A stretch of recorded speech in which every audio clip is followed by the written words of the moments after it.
Sup, sexy? Yeah, I'm talking to you. Did you know that watching my videos makes you a million times more good looking than you already are? You're welcome. Anyways, guys, I hope you're all having a great day, and if you aren't, then, well, you are now, because you're watching my video, obviously. But today I want to tell you guys about the story of the time that I saw my friend have a seizure. Now, this was obviously very scary to me, because, well, I saw my friend have a seizure. I'm pretty sure that would scare pretty much all of you out there, unless you were a highly skilled medical professional, and it would still probably scare you just because it's your friend. So, one summer day, me and my friend, let's call him Carlos, just because I don't like using people's real names, and I don't want to keep having to refer to him as my friend. So, me and Carlos were sitting down, playing PlayStation, on a summer day. You know, it's hot outside, we don't have school for 2 months, you know, summer, you do all that stuff.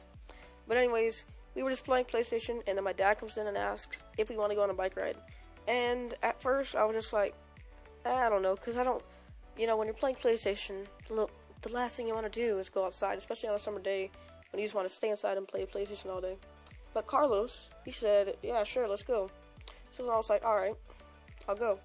And keep in mind, my friend is about 2 or 3 years older than me, actually 4 or 5 years older than me, and I don't know why I say keep in mind, because I didn't previously state that, but now my friend, he is 4 to 5 years older than me, so I was around 8 and he was around 13 at the time. So, you know, I'm like, sure, alright, I guess I'll go. So, we go on our bike ride, right? We're just, we go to this neighborhood. It's not really a neighborhood, it's like a gated community. And it's about 5 to 10 minutes away from us. And we ride around in there, you know. We always go through this neighborhood when we go on bike rides. We're just riding, it's a normal day. We go down this really steep hill. It's not really steep hill, it's just like, in this neighborhood, there's a part where you come to, and in order to not have to go all the way around in the neighborhood, there's like a shortcut you take, and it's pretty much just a sidewalk, and there's houses in this back area there. So you go in this part where there's houses and stuff in this back area, and I don't know why, but as a kid, it felt like I was going really fast. It felt like I was going like 30 miles an hour down this hill, when in actuality it was probably like, I don't know, maybe 5 or 10, because now I go on it sometimes.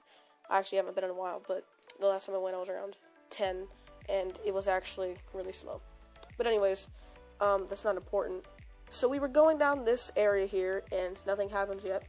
And, you know, after this back area of houses, we have to go up this huge hill, probably about 20 or 30 feet tall.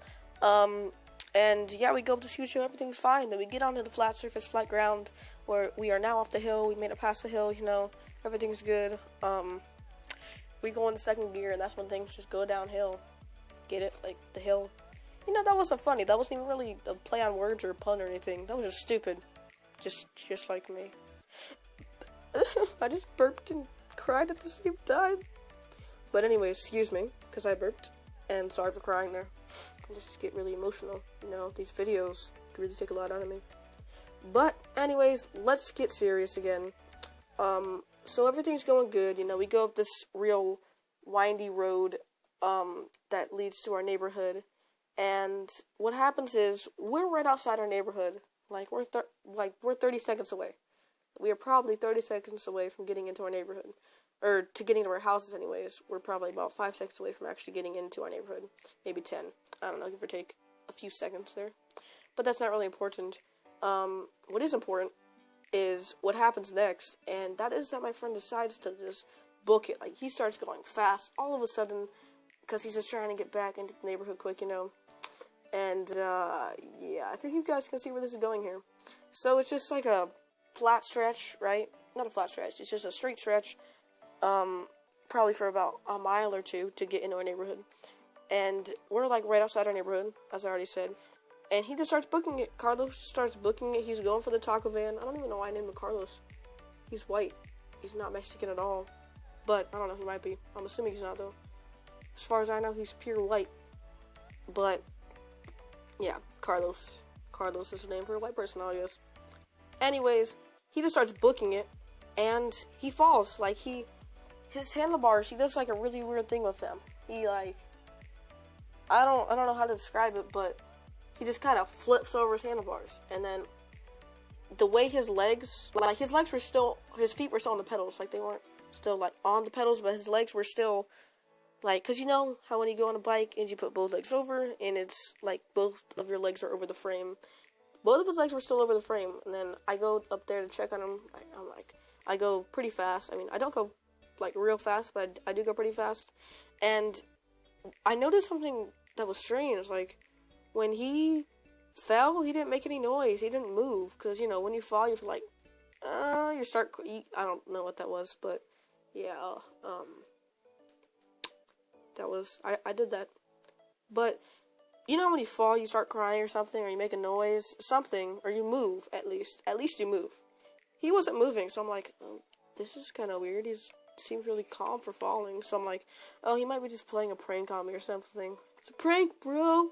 I don't know if you guys have seen that or not, but anyways, I don't care if you have #Savage Life. I chose it. It didn't choose me. Choose me. Whatever. But anyways, I go to check on him, and he's still not moving. And I like shake his shoulder. I'm like, hey, Carlos, are you there? And then his eyes are open, and then I see like the whites of his eyes, like when people roll their eyes. Jeez, English, I don't speak it, but when people like roll their eyes backwards, or their eyes just go to the back of their head, and you see the whites, that's all I saw. All I saw was the whites of his eyes. So I'm like, bro, stop playing. And then as soon as I say that, he starts like just seizing up. I was so scared. Like, I'm like, what's happening? And then my dad at the time, he was a firefighter. He's now retired. He hurt his arm. So my dad, he's a firefighter. So he calls the station. He's like, hey, I need a fire truck or whatever, blah blah blah, to blah blah blah and blah blah blah. So my dad's just like, okay, go get his brother. Let's call him Tia Juana. No, that's like a girl name. Let's just call him Juan. So Juan, I gotta get Juan, and it's Carlos's brother. And so Juan, he's like just waking up out of bed. It's like 1 in the afternoon, because Juan used to sleep in really late, just like every day till like 1 or 2. I don't know about every day, but especially over the summer when he didn't have school, he would just sleep in like really late.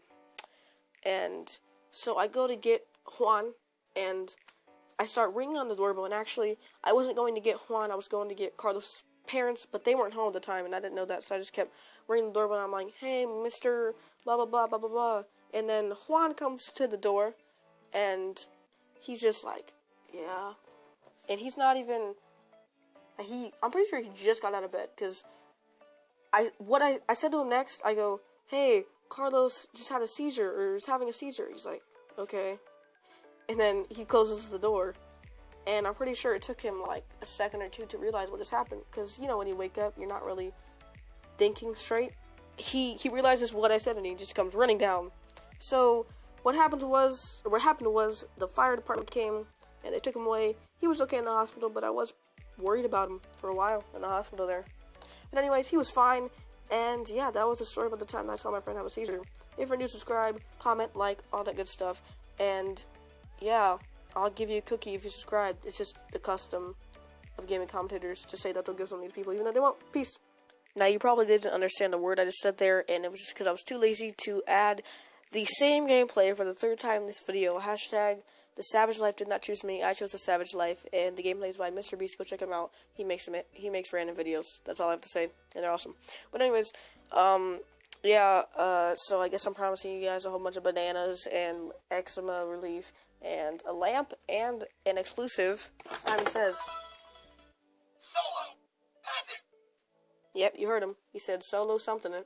But anyways, if you did hear like an audio distortion throughout the video, it sounds something like this. It sounds something like that. I don't know if I made the sound, but it's just from me playing with like the headphone wire. So I'm sorry about that. I'm gonna try to not do it in future videos. And yeah, see kids, when you make a commentary and you mess up for the millionth time, you stutter this much. Yes. No, I stutter in real life anyways, but I don't, like, this is just ridiculous. I've stuttered so many times in this video. I'm not even gonna cut it out, because this is real, this is me, this is exactly who I'm supposed to be. Anyways, guys, stay peeled, my friends, and peace out until the next time. Stay sexy, stay peeled, and yes, stay peeled. Peace.